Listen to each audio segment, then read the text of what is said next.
Hi, I'm Ron Skibbins. I'm a returning officer with Elections Nova Scotia. In this video, I'm going to explain who's eligible to vote in our elections and what kind of identification you need to see before an elector can vote. First things first, let's talk about who is eligible to vote. As the presiding officer or deputy presiding officer at your poll, you need to know that to be eligible to vote, an elector must be a Canadian citizen, be at least 18 years of age on election day, and have resided in the province for 6 months immediately preceding the date of the writ, the date the election was called. If you have a university or college in or near the electoral district you're serving, or will be serving voters at a campus poll, you need to be aware of how the eligibility requirements around residency affect students' ability to vote in an election. The same rules apply. If they have lived in Nova Scotia for more than 6 months and consider it their home, they are eligible. A common question is whether students who have been here for more than 6 months and consider it home can vote if they've left their district or the province temporarily for the summer. They can. On the other hand, if an election takes place within 6 months of an out-of-province student arriving in Nova Scotia, they will be ineligible to vote. Students from within the province may choose to consider their family home their residence and may use a campus poll to cast a ballot for that district. In order for an eligible elector to obtain a ballot, their name must be on the list of electors. If it is not on the list of electors, they can register when they arrive to vote.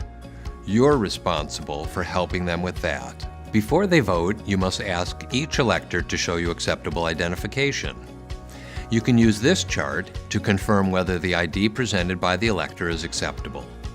There are a number of different types of ID, but generally acceptable ID allows us to verify both the elector's name and civic address. There are 3 pieces of ID that are sufficient, all on their own, that a voter can use to prove their identity when they show up to vote.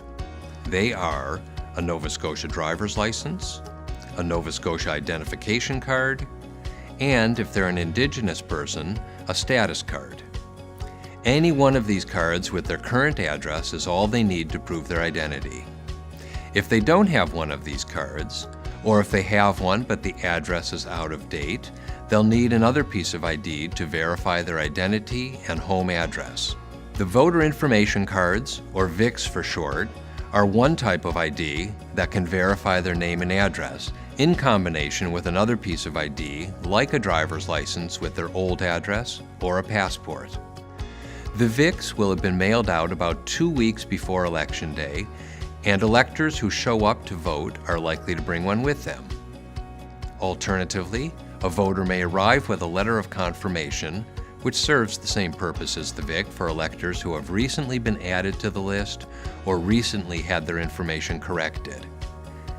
Many electors show up to vote with only their VIC or letter of confirmation in hand. Neither of these pieces of ID are sufficient on their own, so you'll need to see at least one other piece of ID with their name on it. Oh, and one more thing. While we encourage people to bring ID to the polls because it makes the voting process go more smoothly, the law says that not having the right ID cannot be a barrier for an eligible person who wants to vote. If a voter doesn't have the proper ID, they can sign a declaration under oath to verify who they are and where they live, and then vote.